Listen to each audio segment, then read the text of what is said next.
पूरी तरह पूरी से तरह हो। से हो, पूरी और तरह से हो, यहाँ पे ना रखा जाए, ठीक है? करेक्ट, किसी को भी नहीं करेक्ट। रखा जाए। लेकिन जी। ये जो बीच खालम घोल हुआ ना, यही गड़बड़ हुआ। अब गड़बड़ बात हुआ ये है। और जी, जी, जी। हाँ, गड़बड़ हुआ। और आशीष भाई उनका प्लानिंग वो देखा ना आपने, वो बांग्लादेश भी चाहिए, पाकिस्तान भी चाहिए, बीच में से कॉरिडोर भी चाहिए। मतलब वो लोग ने तभी प्लानिंग कर दिया था तोड़ने का, अब जब ये हम अगर आप उँगली पकड़ाओगे ना, अगर आप हम्म उँगली पकड़ाओगे, तो वो 21वें नंबर वाली उँगली पकड़ने लगेंगे। अब 21वें नंबर वाली उँगली कौन है, ये मत पूछना मुझसे, हाँ। ठीक है?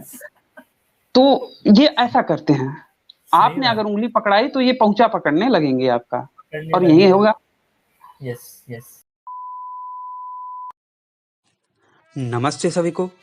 मित्रों, वैचारिक मंथन नवसनातनी यूट्यूब चैनल पर मैं आपका साथी आशीष चौरसिया आप सभी का हार्दिक स्वागत एवं अभिनंदन करता हूं।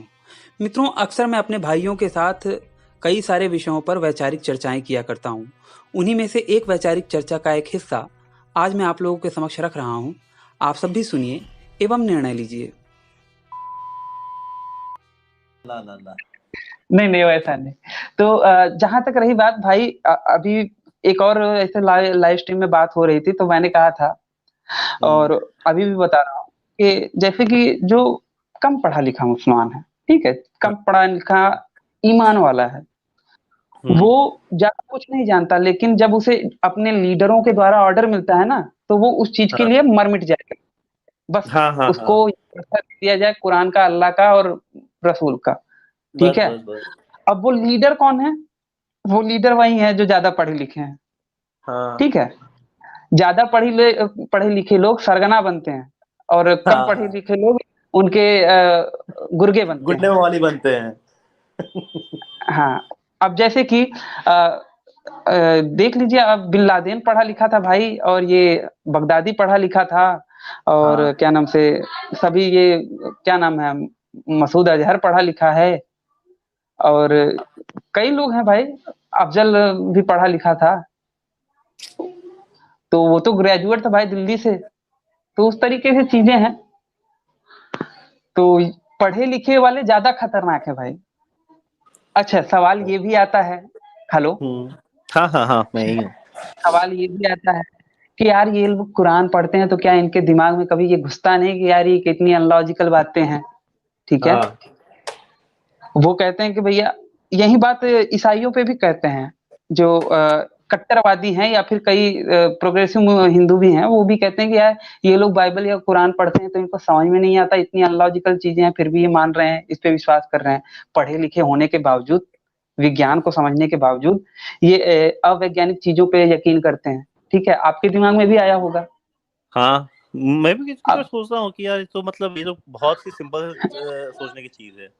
अच्छा, अब मैं कहता हूँ, कितने सारे पढ़े लिखे हिंदू भी हैं, वो भी तो ये मानते हैं कि हनुमान जी ने एक छलांग लगा के सूरज को निगल लिया था। मानते हैं ना?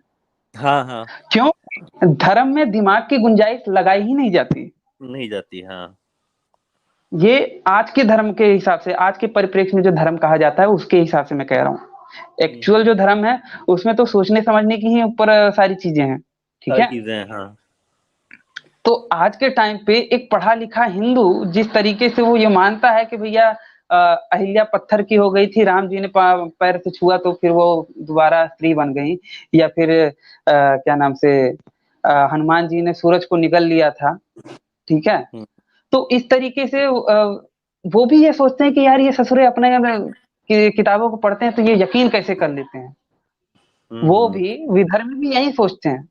तो सेम चीजें हैं। इसका बेसिक कारण ये है कि हम धर्म में लॉजिक नहीं घुसाना चाहते, ठीक है? हम्म, हम्म, हम्म, धर्म में सोच समझ नहीं रखना चाहते, जो बोल दिया गया वो उसको बस मान लेते हैं कि भैया बस मान यही लेते है। हैं। हम्म, तो यही सारी चीजें, या फिर एक होता है कि एक आदमी का, एक इंसान का माइंडसेट होता है, जब वो हम्म, अध्यापक है, साइंस का टीचर है, वो जब साइंस पढ़ाने जाएगा ना, वो हिंदू है, साइंस पढ़ाने जाएगा, या फिर मुसलमान है, ईसाई है, वो जब साइंस पढ़ाने जाएगा तो उसका दिमाग, उसका स्टेट ऑफ माइंड अलग रहेगा। लेकिन जैसे ही वो अपने पूजा स्थानों पर एंटर करता है, या फिर हम्म, किसी धार्मिक अनुष्ठान में एंटर करता है, तो हाँ, उसका हाँ। माइंडसेट सडनली एक अलग वे में चला जाता है।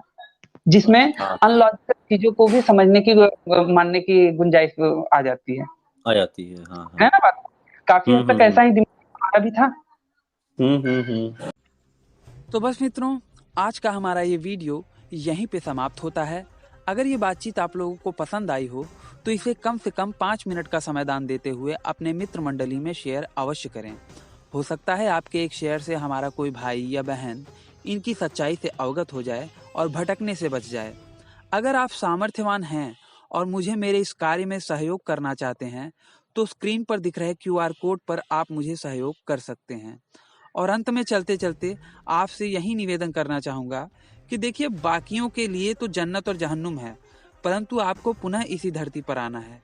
तो इस धरती माँ की रक्षा के लिए अपने जीवन काल में प्रतिवर्ष एक पेड़ अवश्य लगाएं। इस वीडियो को अंत तक देखने के लिए आप सबका बहुत बहुत धन्यवाद। नमस्ते जी, जय श्री राम, हर हर महादेव, जय माँ भारती। मेरा बस यही है कि मतलब हम सब लोग को संगठित होना पड़ेगा, अलग अलग ये कास्ट में मतलब में ना बट के सब एक होके, मतलब अब समझना पड़ेगा कि हम कितने खतरनाक दौर से गुजर रहे हैं, है ना। और जो भी आपका कास्ट है, जो आपके घर के दायरे के अंदर होनी चाहिए, बाहर आप क्षत्रिय सनातनी बन के ही निकलिए। बिल्कुल, बिल्कुल, बिल्कुल।